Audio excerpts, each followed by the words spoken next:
Саламатсыздар ма, студенттер? Бүгінгі біздің жаңа сабағымыз экономика пәнінің алғашқы тақырыптарының бірі. Жаңа тақырып бүгін 22 қаңтар кезекті сабақ. Тақырыбымыз валюталық курсқа пайыздық ставканың әсері деп аталады. Енді бүгінгі сабақта сіздер не аласыздар, қандай білім аласыздар, бүгінгі мақсат міндеттермен таныстырып өтейін.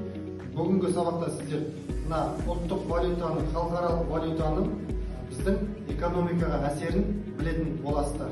Олай болса, сабағымызды әрі қарай жалғастырайық. Енді біз айттық, осы экономиканың жалпы даму типтері осы ішкі кіріс пен шығысқа байланысты, яғни сауда айналымға байланысты болады деп айтқанбыз. Енді экономиканың ғылымының негізгі салаларының біріне келетін болса, алғашқысы макроэкономика, екіншісі қандай? Микроэкономика және экономиканың әлемдік салалары болып табылады екен. Олай болса, жеке-жеке тоқталып шығайық. Енді микроэкономикаға шағын кәсіпорындар, кеше айтып өттік, ИП-лар, жеке кәсіпкерліктер өтеді. Ал енді макроэкономикаға экономикалық дамудың бәсеңдеуі және жұмыспен қамтылуы, инфляция тағы осындай сияқты мәселелер кіреді екен. Ал енді мына қарап тұрғандарыңыздай, соңғы саласына әлемдік экономикаға халықаралық еңбектің бөлінісі, оны кеше өттік, миграциялық жүйелер және де еңбек бөлінісі, халықаралық валюталық рынок, неге біздің тақырыбымызға келеді бүгінгі, және де әлемдік кризис. Кризис бұл не? Кризис дегеніміз дағдарыс болып есептеледі екен, сабаққа араласып отырайық. Және де бүгінгі енді валюталық курсқа пайыздық ставканың әсері, ол енді халықаралық валюталардың нарығына байланысты болып келеді, және ұлттық валюта бізде қандай? Теңге. Теңге және де әртүрлі біздерде валюталар бар, шетелдің экономикасына байланысты. Айырбастау пункттерінде рубль бар, күнделікті евро бар, доллар бар, юань, лира, тағы басқа елдердің валюталары бар. Енді біздерде көбіне өсіммен жүретін мына евро мен доллар. Солай ғой, ал енді мына нелер Ресейдің рублі бір қалыпты деңгейде.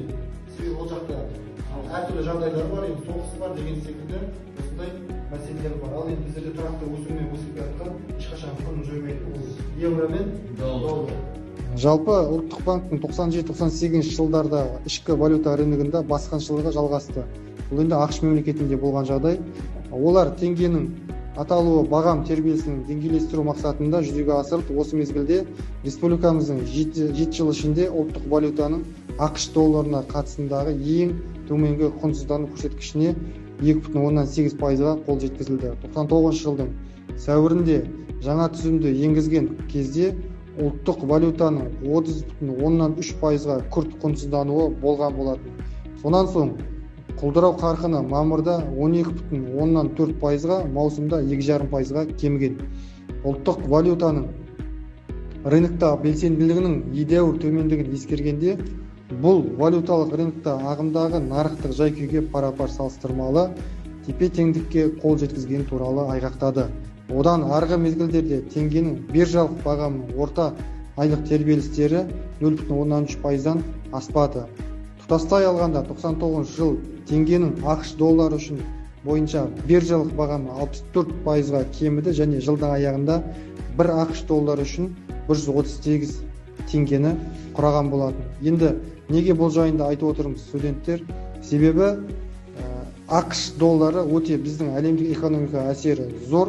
Сондықтан біз күнделікті бағасын, курстың бағасын алып отыруымыз керек. Ұлттық банк теңгенің шынайы мәнде едәуір нығаюына жол бермеуге бекер ұмтылмады. Бұл әрекеттер қазақстандық экспорттық тауарларын бәсекелестік қабілет деңгейін сақтауға мүмкіндік жасаған болатын. Енді студенттер, бүгінгі сабақтың жобасы түсінікті болса, жалпы үйге тапсырма осы тақырып төңірегінде оқып, дәптерге конспект жазып келеміз. Бүгінгі сабақ аяқталды. Сау саламат болыңыздар.